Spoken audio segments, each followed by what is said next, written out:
Subscribe करें मेरे channel को और साथ ही बेल आइकन को दबाना बिल्कुल ना भूलें ताकि आपको हर वीडियो का अपडेट मिल सके।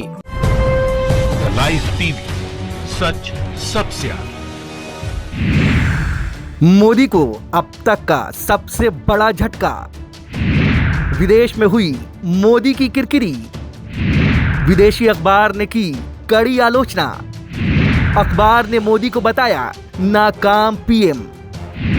भारत के विदेश मंत्रालय ने साधी चुप्पी।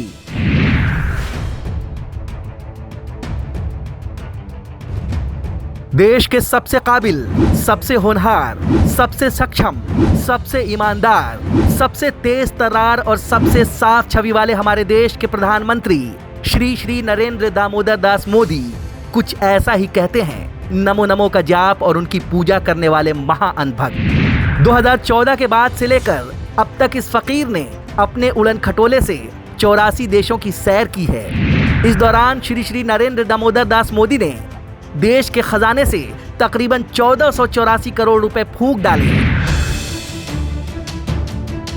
अपनी सैर सपाटा के दौरान मोदी ने हर वो ख्वाहिशें पूरी की जिसके बारे में वो कभी सोच भी नहीं सकते थे।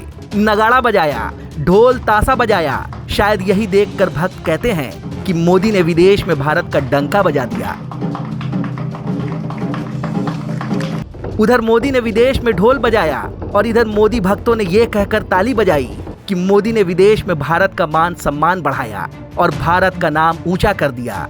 लेकिन मोदी को लेकर आज जो विदेश से खबर आई है वो भक्तों के मुंह पर न सिर्फ करारा तमाचा है बल्कि मोदी सरकार के असलियत की पोल खोलती वो सच्चाई है जिसे सुनकर कई मोदी भक्तों को गश भी आ जाएगा।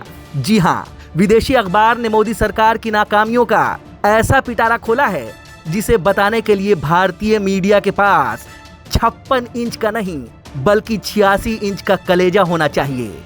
लेकिन हैरानी की बात है कि अखबार द्वारा मोदी की तीखी आलोचना के बाद भी देश का उच्चायुक्त मौन है। जी हाँ, ब्रिटेन के एक अखबार द गार्डियन ने मोदी सरकार के बारे में लिखा है कि मोदी सरकार नई नौकरियां पैदा करने और अपनी नाकामी कबूलने में नाकाम रही है। अखबार ने आगे लिखा है कि हालिया बजट के जरिए मोदी सरकार ने चुनाव से पहले वोटरों को साधने का प्रयास किया।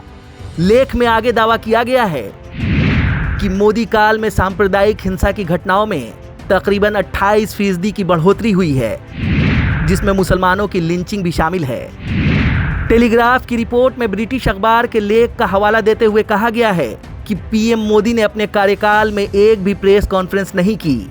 आरबीआई और केंद्र के बीच की तनातनी ने भी कई चीजें दर्शाई, जबकि 2014 से वित्तीय गरीबी आंकड़े भी नहीं अपडेट हुए।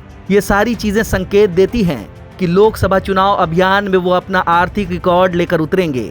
मगर चिंता की बात यह है कि वो बीजेपी के बहुसंख्यकवाद वाले एजेंडे पर वापस जा सकते हैं जिसकी वजह से समाज में तनाव की स्थिति पनप सकती है।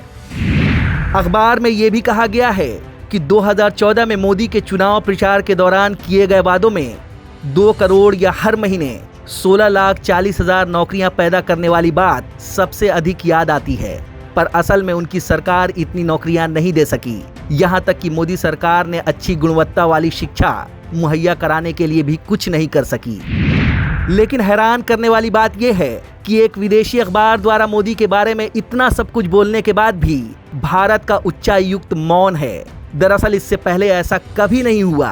पूर्व में ऐसा देखा गया है कि मोदी सरीखे दिग्गज नेता के बारे में जब भी किसी बड़े अखबार ने तीखी आलोचना की है तो देश के उच्चायुक्तों ने उसका लिखित में सख्ती से जवाब दिया है। लेकिन इस बार ऐसी कोई भी प्रतिक्रिया नहीं आई है। ऐसे में सवाल उठता है कि क्या मोदी सरकार ने भी सिर झुकाकर अपनी नाकामियों को स्वीकार कर लिया है। द लाइव टीवी के लिए ब्यूरो रिपोर्ट। लाइव टीवी, सच सबसे आगे।